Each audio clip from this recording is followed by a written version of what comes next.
Hey everybody, so last time we talked about the various minor warlords. I actually missed one because he isn't super important.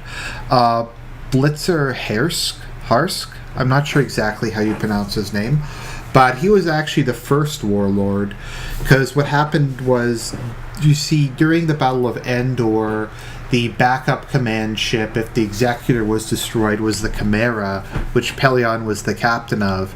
And I think it was I forget if it was the High Admiral or Grand Admiral was on board the ship, and he got killed.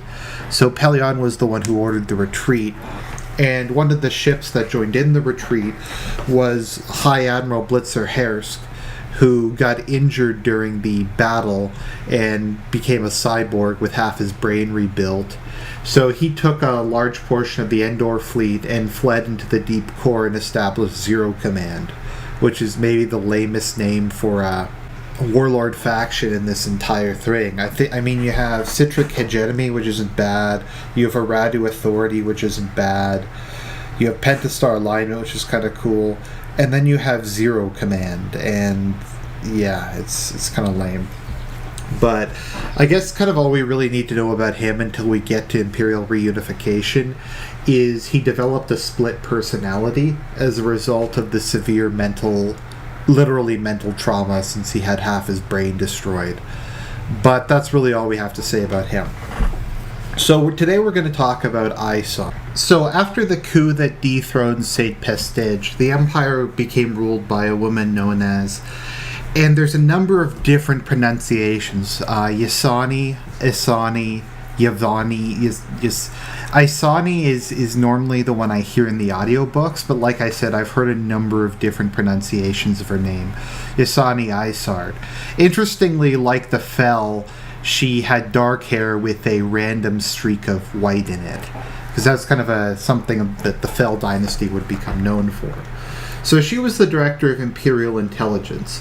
Her father had previously been the director of Imperial Intelligence as well as the director of Republic Intelligence, the Security Bureau of Intelligence during the Republic and the Clone Wars.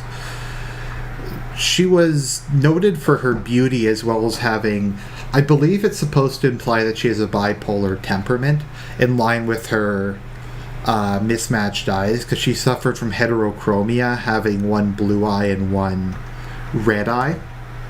So her personality would alternate between extreme fits of anger and extreme fits of, I guess kind of an extreme state of coldness, which she was really known for, which is not a good combination, as she was prone to very reckless decisions. At any rate, she succeeded in framing her father for treason and had him executed. Palpatine admired her initiative and made her his director of intelligence. I have that on the timeline here. It happened right after, more or less, the Battle of Yavin. So she was only Director of Intelligence for about 2 years prior to the Battle of Endor. Now, what's kind of interesting about Isard is that she was in love with Palpatine. She was unironically in love with him. She found his charisma, power, and ability to manipulate people to be extremely attractive. Which is exceedingly disturbing, especially since Isard was noted for her beauty. A lot of her men were in love with her. That was not uncommon. I'm sure that was fairly common with Dala as well. And you kind of have to be kind of a psycho in order to be a woman and get ahead in the Empire, since it was noted for its man supremacy. So on the topic of her love for the Emperor, Isard said, "You don't fall in love with someone like the Emperor because you like the way he laughs or the cute dimples he has. You fall in love with him because you feel a kinship to him. You wanted what he wanted, which was power, and that lust for power won't go away. Just the way you brought us here and keep us here reflects your need for control. You have a goal and everything else will be subordinate to it." Or rather, that's Cornhorn talking to Isard, but it sounds like it's Isard talking. So, in something else that happened in the years prior to Endor was the second Executor-class Superstar Destroyer, the Lusancia, was built covertly and buried underneath Coruscant, next to the Imperial Palace. The idea being that if the Emperor needed to make a getaway, he could make a getaway in style. Now, the fact that Coruscant is a giant city and you have a super Star Destroyer, which is, I believe, 16 kilometers long, buried under the surface, does not bode well for the population in the immediate area, as we would discover later on. So, back to kind of the present, or where we're at, she assassinated St. Pestige and then proceeded to kill the rest of the Imperial ruling council, or at least most of them. The remnants would flee to Arinda and make pretension as being what was left of the unified empire, before finally being killed off by Karnor Jax in the aftermath of Palpatine's second death. But I digress. So, Isard assumed sole control of the Empire, theoretically. Now, having read the Rogue Squadron books, which deal mainly with this time period between when Isard was in power, it seems like she had very little in the way of actual control over the Empire. By the time of the Bacta War, she had 1 immobilizer cruiser, 1 Victory-class Star Destroyer, 2 Imperial IIs, and the Lusankya, of course, which amounted to her total strength. Some of the warlords would periodically provide her with weapons, but by this point in time, the Empire was forced to spread its forces very thin in order to continue occupying most of its territory. I mean, keep in mind, the Starfleet was not very large compared to the actual size of the Empire. The Empire was hundreds of thousands or millions of worlds, and there was only about 16,000 Star Destroyers. So it's like one a sector. It's like 1 1,000 worlds or something. It was very widely spread out. And she was unwilling to recall too much of it towards the core. There's also the issue where the ships would not have answered her call, as the warlords pledged nominal allegiance to her, but were basically taking a wait-and-see approach to see how she did against the Republic. Harrsk and Teradok and Zinj all briefly claimed to follow her, but when it was clear that she had no idea what the hell she was doing, they immediately abandoned her. So let's talk about the fall of Coruscant. Isard came up with a 4D chess plan to attempt to destroy the New Republic.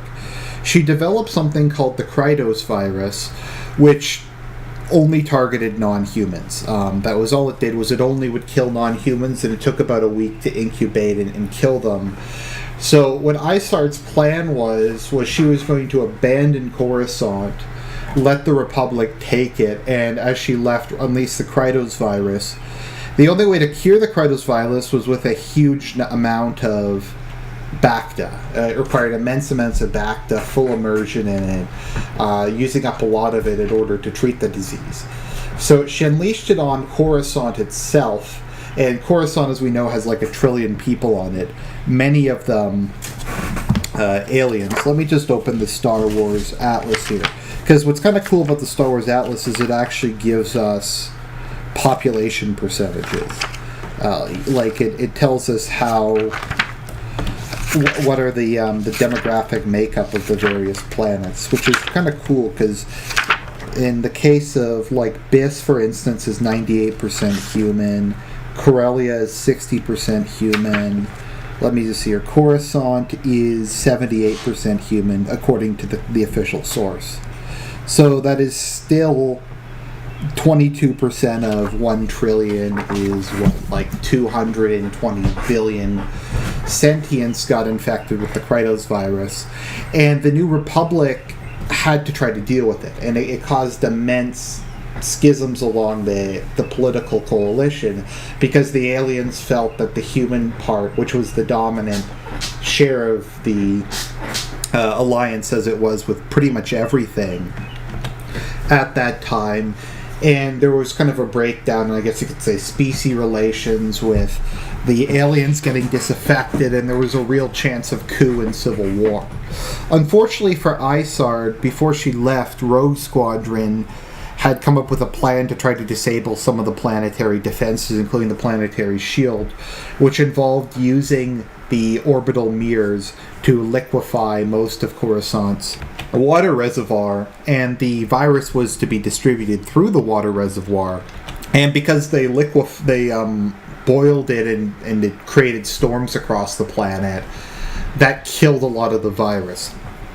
However, there was still an outbreak. So what was the other reason she did this? Because Bacta is exceedingly valuable, and it only comes from Typhera. It only comes from a single world. And there's a limited amount of it. And the more you use a limited, the price goes up. So she left them basically Coruscant as a poison pill. The hope was they'd take it. It would cause immense internal division within the New Republic. The New Republic would have to treat the aliens. They couldn't just leave them to die, and that would bankrupt the new government.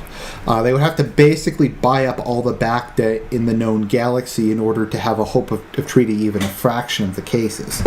However, Isard, this was kind of part of her 4D chess plan, is she fled to Typhera and she was elected CEO of the Bacta Corporation.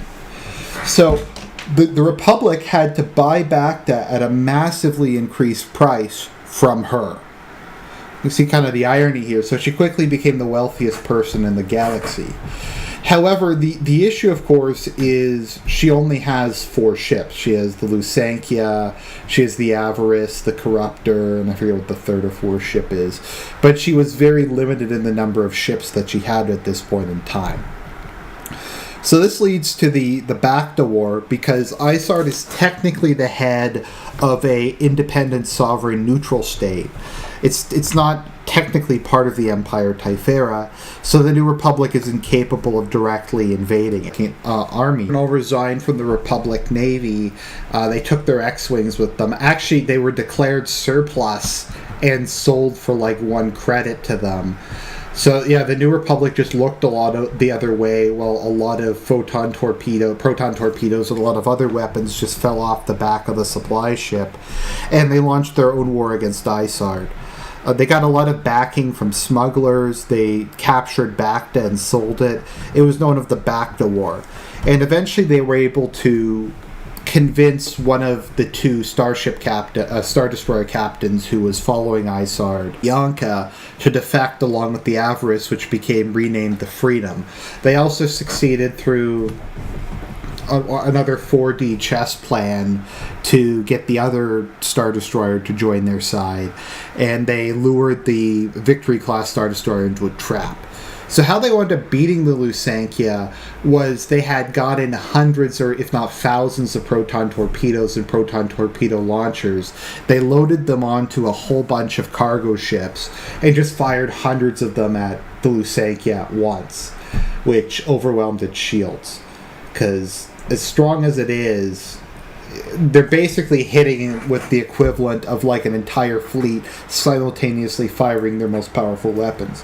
It took Rogue Squadron like months to get that amount of resources together. During this battle, we have what is one of the greatest speeches in fiction. It is the, on TV tropes, they have it listed as the reason you suck speech. So I'm going to read it for you now. Madam Director Ysanne Isard, I regret not being able to bring you this message personally, but not that much. In the time I have been associated with you, I have found you to be sociopathically self-centered, prone to irrational, impulsive reactions to situations, and prey to a preference for appearance over substance. I have no doubt these affectations were seen as skills by the late emperor, and indeed may have enhanced your ability to comply with his orders. But by no means are these traits that make for great or even adequate leadership, which is what Saryanka said before he defected. And what's kind of interesting is Yanka, in a way, represents how a lot of Imperials were feeling during this time period. The army is not composed entirely of sociopaths. They don't take pleasure in this. They aren't like sadistic nuts. They don't like killing civilians. I mean, the Imperial Navy and the Imperial Army were perfectly willing to fight rebels. Because rebels are an open insurrection against the government. They're a military organization. They're an irregular one, but a lot of them wear some form of uniform. They carry blaster rifles. They have military training. They have starships. They're another army. Killing them isn't really an issue. But when Palpatine and Isard and the various warlords started telling them to just blow up planets or commit genocide against civilians, they started to just despise what they were being ordered to do, and a lot of them, such as Saryanka, defected. Now, he defected because they bribed him and his crew, but he was going to defect anyways. He had basically said, as soon as I get ordered to commit an atrocity, I'm just going to go leave. And because they offered him money, he defected sooner. So Isard's shuttle got blown up as she was escaping, and there's some lame thing where she might have died or her clone died or something, and she would later go on to hang out with Krenel and the Citric Hegemony. But that's not particularly interesting, so we're not really going to talk about that, and I hate the stupid clone subplots. Although there's two I like in this, the Thrawn clone and the Palpatine clone, but those kind of make more sense than this one. This one didn't make a lot of sense. So the New Republic was able to steal the Lusankya, and it became kind of a mainstay of their forces, and it was used up until and during the Ysanne War. Was it like 20 years after this? The Ysanne War, I forget exactly what it was. I think it was in the 20s or 30s after Yavin. But it became a mainstay. It's kind of funny in Crimson Empire because they called for backup from Rogue Squadron at one point, and the Imperials were like, what could one squadron do against the might of our fleet? And then Wedge shows up captaining the Lusankya, and they all just go, oh shit, and immediately surrender. So that's the tale of Ysanne Isard. Her reign saw a complete and utter disaster for the Empire. The last kind of remnant of central authority fell apart. The Empire would not regain Coruscant again for a number of years until pre-Shadowhand managed to retake it. After this point, the Empire completely fragmented, and the various warlords gave up even pretending to be loyal to some sort of central government. The closest thing that they had was the Imperial Ruling Council, which operated out of Arinda, but even then, their authority was only nominal. So that includes part 3. Next time we're going to talk about the hunt for Zinj, and then we'll move on to Grand Admiral Thrawn, and then after that we'll have Operation Shadowhand. So, everybody, I hope you enjoyed that, and more to come.